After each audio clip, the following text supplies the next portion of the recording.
ये बताया गया था कि इस शहर के अंदर कई 100 ऐसे हाथ गाड़ी वाले हैं जो टोकरी में अपना कारोबार करते हैं, जो रास्ते के ऊपर बैठ के कारोबार करते हैं। मेरे जितने भी जिम्मेदारान पिछले कई दिनों से आप लोगों की लड़ाई लड़ रहे हैं, एक बात अच्छी तरह से समझ ले, ये लड़ाई अगर आपकी है तो इसका नेतृत्व आपको करना है। हम आपको सिर्फ पीछे से ताकत देने वाले हैं। अगर आप तकलीफ में है और आप ये उम्मीद कर रहे हैं कि साहब हमारी लड़ाई जो है वो नासिर सिद्दीकी लड़ेगा और मैं धूप के वक्त में जाके आराम करूंगा, तो ऐसा मुमकिन नहीं हो सकता है। जब रास्ते के ऊपर उतरना है तो पूरी ताकत के साथ उतरना है। जब लड़ाई लड़ना है किसी एक मुद्दे के लिए तो पूरी ताकत के साथ लड़ना है। आज महानगर पालिका के सामने ये जो आंदोलन रखा गया है, ये 2 दिन पहले मुझे बताया गया था कि क्रांति चौक से हाथगाड़ी का एक मोर्चा निकाला जाएगा और महानगर पालिका तक आएगा। लेकिन नासिर भाई ने मुझे बताया कि पुलिस ने परवानगी नहीं दी। परवानगी इसलिए नहीं दी कि देश के उपराष्ट्रपति धनखड़ साहब यहां पर आने वाले थे, मुख्यमंत्री साहब यहां पर आने वाले थे, इसीलिए आपको इजाजत नहीं मिली। मैं पुलिस डिपार्टमेंट से यह कहना चाहता हूं कि इस देश के अंदर जीने का अधिकार जितना धनखड़ साहब को है और देवेंद्र फडणवीस साहब को है, उतना ही अधिकार ये कामगारों को है, ये फल फूल बेचने वालों को। ये मरे चलेगा, ये लाठियां खाए चलेगा, लेकिन धनखड़ साहब आ रहे हैं तो हमने ये आंदोलन नहीं करना चाहिए। ये तो शुक्र है मैं मुंबई में था, वरना रैली क्रांति चौक से यहां नहीं आती, धनखड़ साहब को पकड़ने के लिए जाती, देवेंद्र फडणवीस साहब के पास जाती। क्योंकि ये लड़ाई जो है ये कानून और गैर कानून की लड़ाई है। हमें यहां पर बैठने की जरूरत ही नहीं है अगर महानगर पालिका पूरी ईमानदारी के साथ कायदे की चौकट में रहकर काम करे। कहां है कानून की किताब? शोएब साहब किताब दे दो, बोलना उनके पास ही।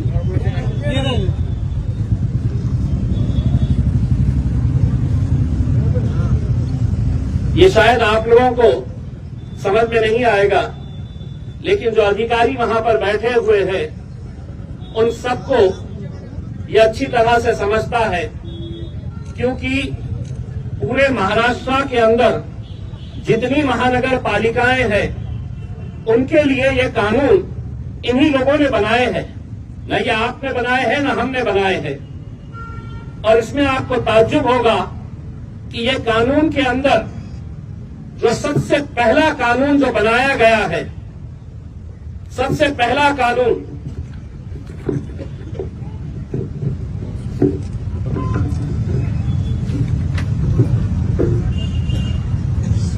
ये 1 नंबर के ऊपर है, the street vendors protection of livelihood and regulation of street vending act 2014।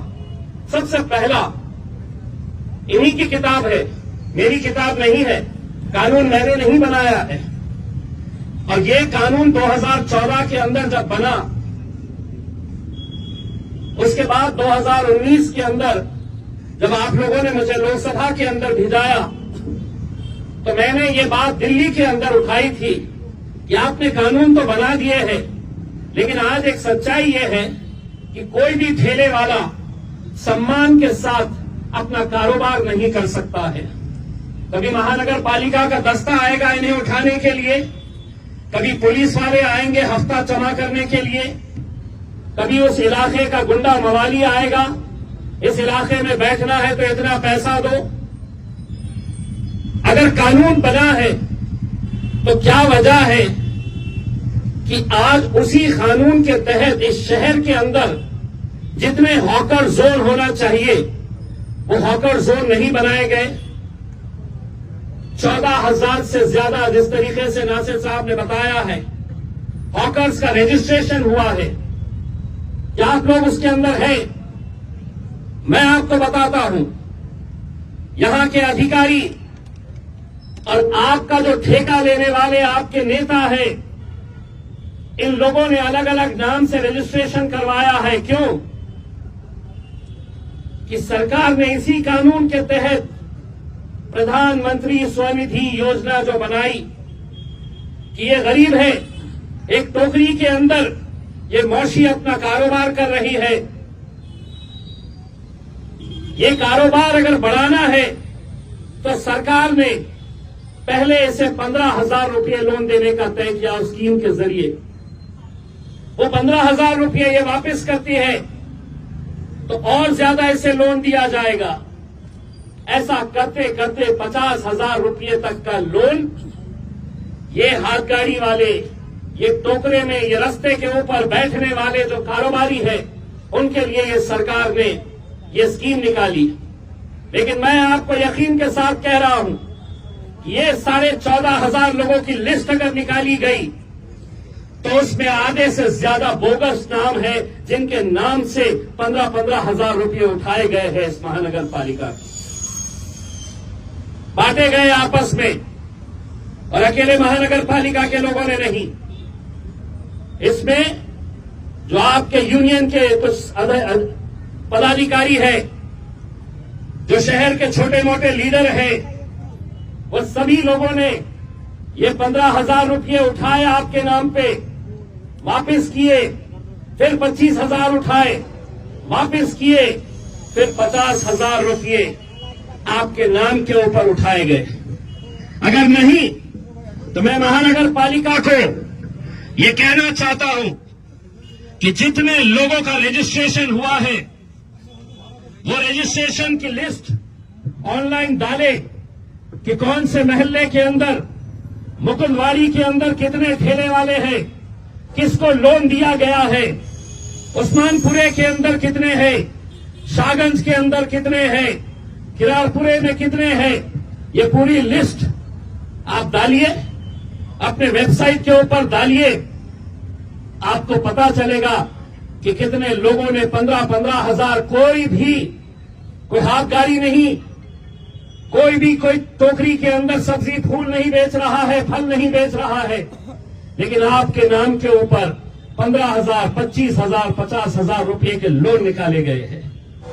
50,000 लेने के बाद ये कोई वापस नहीं करने वाला, क्योंकि उनका पता ही वहां पर नहीं है।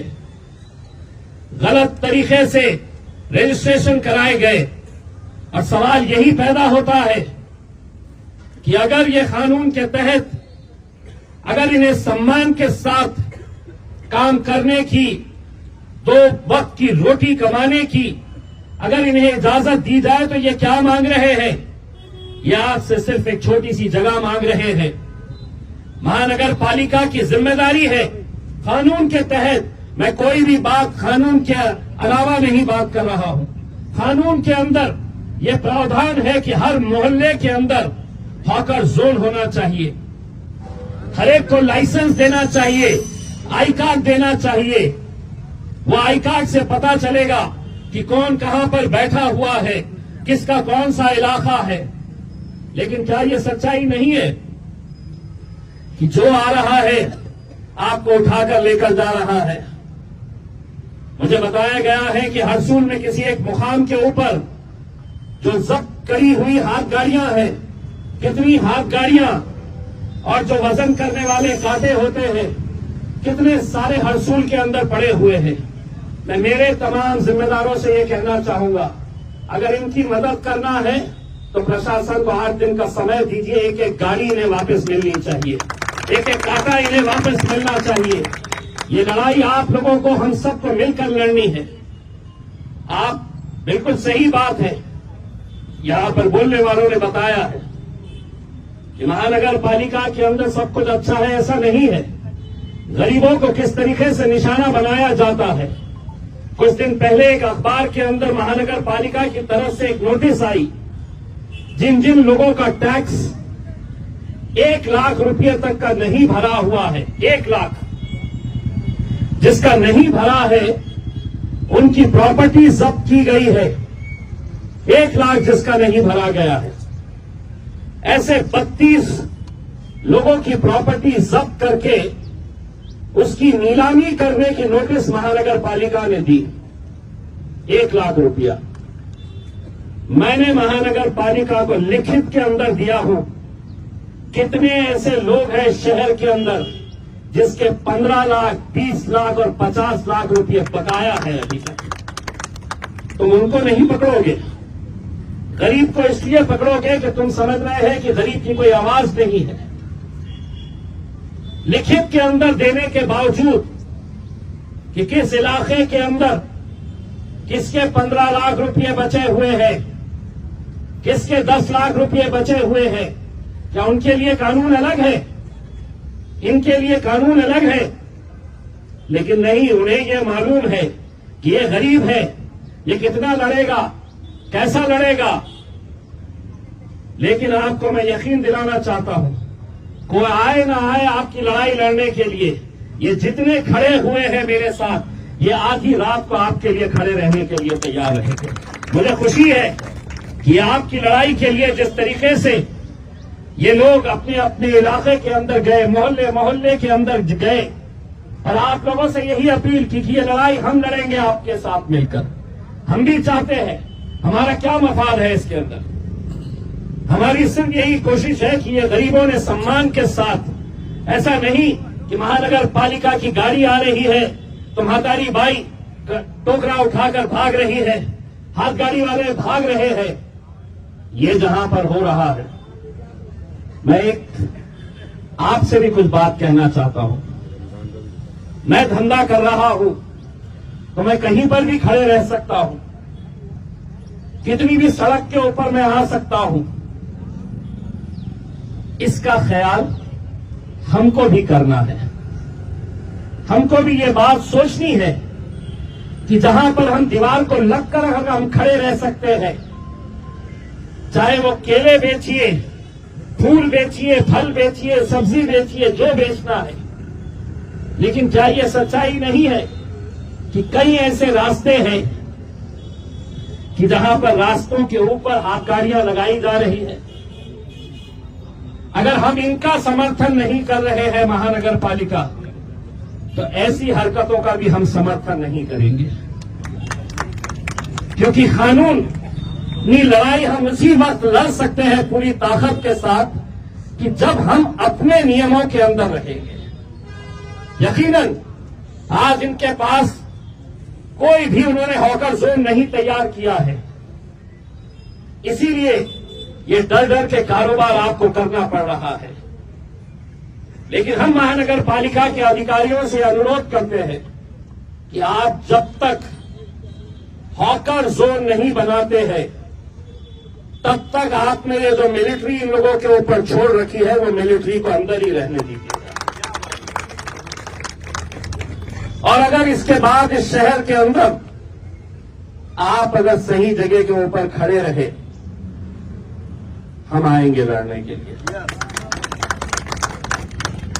अगर इसके बाद अगर ये मिलिट्री वाले किसी एक गाड़ी को भी पलटी किए, फल फूल सब्जी अगर जमीन पर फेंकी गई,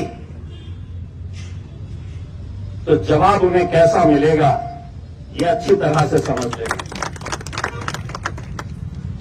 हम यकीनन कायदे कानून का पालन करना चाहते हैं, लेकिन हम लोगों को भी बड़ी जिम्मेदारी के साथ, हमें तो 2 वक्त की रोटी कमानी है, 2 वक्त का खाना हमें कहां से मिलता है? आप जब सुबह सुबह निकलते हैं, धूप में बैठते हैं, चाहे बारिश हो चाहे ठंडी हो, आप किससे फिक्र इस बात की रहती है कि आज के दिन मैं कारोबार अगर करूंगी या करूंगा तो मेरे घर का चूल्हा जलेगा। सम्मान के साथ आप भी काम करिएगा। यकीनन अगर कोई कानून तोड़ेगा तो हम उसके खिलाफ जाएंगे। आप लोग भी ये समझ लीजिएगा कि मजलिस आपके साथ पूरी ताकत के साथ खड़े रहेगी। और ये लड़ाई सिर्फ हमारी है ऐसा नहीं है। कभी उनके पास भी जाओ जो सिर्फ 5 साल के अंदर आपको नजर आते हैं, 5 साल के बाद आपको दिखाई देते हैं। उनके पास भी जाइए, उनसे भी कहिएगा कि ये लड़ाई जो असरार लड़ रहा है, शारिक लड़ रहा है, नासिर लड़ रहा है, समीर लड़ रहा है, साबिर भाई लड़ रहे हैं, विकास हेड़के लड़ रहा है, ये लड़ाई के अंदर सब लोगों को आने की जरूरत है। मैं आप लोगों से सिर्फ इतना अनुरोध करना चाहता हूं कि जो मेमोरेंडम आज महानगर पालिका के आयुक्त को, कमिश्नर को दिया जाने वाला है, उसमें हम कोई ऐसी मांग नहीं रख रहे हैं। हम उनसे कह रहे हैं कि किसी इलाके के अंदर अगर 10 हाथ गाड़ी वाले 20 टोकरा लेकर बैठी हुई हमारी मौसी, हमारी माएं, हमारी बहनें अगर बैठी हुई है तो उनको सम्मान के साथ कारोबार करने का अधिकार दीजिए। बस यही मांग है हमारी। वरना डर कर, घबरा कर कि कभी पुलिस वाले आ रहे हैं हटाने के लिए, कभी महानगर पालिका का तोड़ू दस्ता आ रहा है उठाने के लिए, कभी गाड़ियों को पलटाया जा रहा है, फल फूल को तो सड़क के ऊपर फेंका जा रहा है। नियम का हम भी पालन करेंगे। यकीन मानिए, अगर एक मर्तबा जगह आप लोगों को दे दी गई और उस जगह से हटकर अगर कारोबार होगा तो शायद उस लड़ाई के अंदर हम भी शामिल नहीं हो पाएंगे। लेकिन जगह देकर इनको कानूनी तरीके से जो किताब के अंदर लिखा है, मैं किताब इसलिए लेकर आया कि हो सकता है इन्होंने पढ़े नहीं होंगे कि कानून ये खुद ने क्या बनाए हैं, तो वो किताब पढ़वाने के लिए मैंने ये कानून की किताब लेकर आया हूं। और उम्मीद करता हूं कि हमारा जो डेलीगेशन वहां पर जाए तो वो किताब साथ में लेकर जाए और उन्हें भी ये बताए कि ये कानून के अंदर सबसे पहला कानून जो है कोई अमीरों के लिए धन्ना सेठों के लिए नहीं है। सबसे पहला कानून बना है तो ये गरीबों के लिए बना हुआ है, जो कष्ट करके मेहनत करके 2 पैसा कमाने वाले हैं। रमजान का महीना आ रहा है, सभी के लिए ये रमजान के महीने में 2 पैसे कमाने का मौका मिलता है। लेकिन आप लोगों की जिम्मेदारी है, हमने अपने तौर के ऊपर ये तय कर रहे हैं कि हम कहां पर ऐसी रमजान की मार्केट को बना सकते हैं जहां पर पब्लिक को भी तकलीफ नहीं होनी चाहिए और आसानी के साथ आप लोग जो माल लेकर आ रहे हैं वो माल बड़ी आसानी के साथ बिकना चाहिए, अच्छी जगह उसको मिलनी चाहिए। इसके बारे में भी हम चर्चा कर रहे हैं। आप लोगों का साथ रहेगा तो यकीनन ये रमजान के महीने को हम बहुत अच्छी तरीके से, बहुत अच्छी जगह के ऊपर हम लोग ऑर्गेनाइज कर सकते हैं। मैं मेरी पूरी टीम जो इस आंदोलन को कामयाब करने के लिए पिछले कई दिनों से मेहनत कर रही है, मैं उन सभी लोगों का शुक्रिया अदा करता हूं और उम्मीद करता हूं कि ये लड़ाई आपकी अकेले की नहीं रह गई है। ये लड़ाई के अंदर उन गरीबों का साथ मजलिस पूरी ताकत के साथ खड़े रहेगी, आप लोगों का साथ देगी और यकीनन आप लोगों को ये अधिकार दिला के रहेगी कि आप लोग भी इज्जत और सम्मान के साथ ये कारोबार कर सके। बहुत बहुत धन्यवाद।